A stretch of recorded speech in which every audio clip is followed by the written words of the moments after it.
वैद्युत विभव क्या होता है, 10th बोर्ड के लिए बेहद ही ये पॉइंट जो है आपका इंपॉर्टेंट बन जाता है। वैद्युत विभव जिसको बोलते हैं, इंग्लिश में इसको बोलते हैं इलेक्ट्रिक पोटेंशियल, और इसको डिनोट करते हैं V से। विद्युत विभव को हम लोग किसे डिनोट करेंगे, V से डिनोट करेंगे।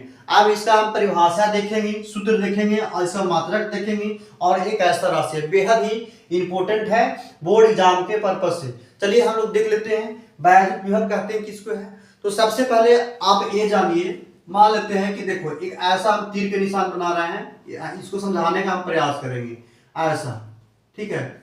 और इसको बोला जाता है बाबू विद्युत क्षेत्र। क्या बोलते हैं, विद्युत क्षेत्र।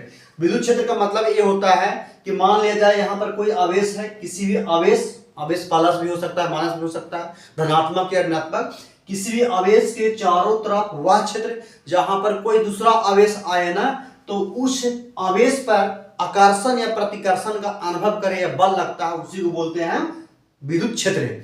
अब मान लिया जाए कि अनंत डिस्टेंस पर, अनंत दूरी पर, ठीक है, अनंत दूरी पर छोटा सा चार्ज, बहुत छोटा चार्ज हम Q नोट रखे हैं, बहुत छोटा सा चार्ज जिसको हम बोलते हैं परीक्षण आवेश।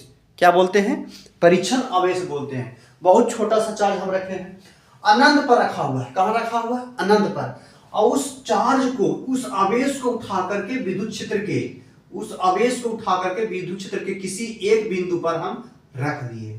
अब किसी भी आवेश को एक जगह से दूसरे जगह तक ले जाने में कार्य किया जाएगा ना, कार्य करना पड़ेगा, ठीक है। तो इसका यदि परिभाषा के तौर पर लिखे तो हम लोग कैसे लिख सकते हैं, ये आवेश कहाँ पे रखा हुआ है, अनंत पर। कहाँ पे रखा हुआ है, अनंत पर। और इसको हम परीक्षण आवेश भी बोलते हैं, इसको आप याद रखिएगा, इसको हम बोलते हैं परीक्षण आवेश। तो इसे यदि हम परिभाषित करें, इसको हम इंग्लिश से बोलते हैं टेस्ट चार्ज। क्या बोलेंगे बाबू, इसको हम टेस्ट चार्ज। अब इसका जो वैल्यू होगा ना हमेशा प्लस में होता है, इसका नेचर बाबू। तो किसी भी परीक्षण आवेश के या अनंत पर स्थित इकाई आवेश को, अनंत पर स्थित इकाई धनावेश को, ये क्या है, विद्युत क्षेत्र है। तो अनंत पर स्थित इकाई धनावेश को विद्युत क्षेत्र के किसी एक बिंदु पर लाने में, फिर से सुन लीजिएगा ध्यान से, इसको ऐसे आप लैंग्वेज ग्रुप में लिख लीजिएगा, हम बोल दे रहे हैं। अनंत पर स्थित इकाई धनावेश को विद्युतीय क्षेत्र के किसी एक बिंदु पर लाने में किया गया कार्य, लाने में किया गया कार्य, किसी भी एक बिंदु पर लाने में किया गया कार्य उस बिंदु पर विभव का मान के बराबर होती है, उसे क्या कहते हैं, वैद्युत विभव बोलेंगे। फिर से सुन लीजिए, अनंत पर स्थित इकाई धनावेश को विद्युतीय क्षेत्र के किसी एक बिंदु पर लाने में किया गया कार्य उस बिंदु पर विद्युत विभव के मान के बराबर होती है। तो ये आपका परिभाषा कंप्लीट हो गया। अब बात रहा कि सूत्र, इसको कैसे लिखेंगे। तो सबसे पहले इलेक्ट्रिक पोटेंशियल जो विद्युत विभव है, इसको डिनोट करते हैं बाबू हम V से डिनोट करते हैं, और V बराबर होता है बाबू W बटा में Q। V बराबर क्या होगा, W बटा Q।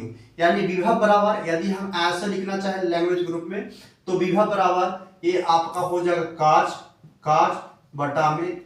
बटा में क्या होगा, आवेश। कार्य बटा में आपका आवेश हो जाएगा। ये आप ऐसे भी लिख सकते हैं, विभव बराबर कार्य बटा में आवेश। ये ऑब्जेक्टिव में पूछेगा। अच्छा, इसका मात्रा क्या हो जाएगा, आप यहां से देख सकते हो। ये कार्य का मात्रा क्या होता है, ये जूल होता है, और आवेश का मात्रा क्या होगा, कूलाम होता है। तो इसका मात्रा आप क्या लिखोगे, जूल और प्रति कूलाम, जूल प्रति कूलाम। यही जूल प्रति कूलाम को हम लोग क्या बोलते हैं, जूल प्रति कूलाम को हम लोग बोलते हैं वोल्ट। हम लोग क्या बोलेंगे, जूल प्रति कूलाम को वोल्ट बोलेंगे। अच्छा, ये कैसा राशि है, तो याद रखिएगा ये जो है अदिश राशि है। कैसा राशि है, अदिश राशि है। क्योंकि कार्य भी अदिश राशि है, आवेश भी अदिश राशि है, और अदिश राशि का भाग अदिश राशि होता है, जिसको इंग्लिश से बोलते हैं स्केलर क्वांटिटी, स्केलर क्वांटिटी। तो चलिए इसको आप याद रखिएगा, ये बहुत पॉइंट जो है इंपॉर्टेंट था। Thank you very much.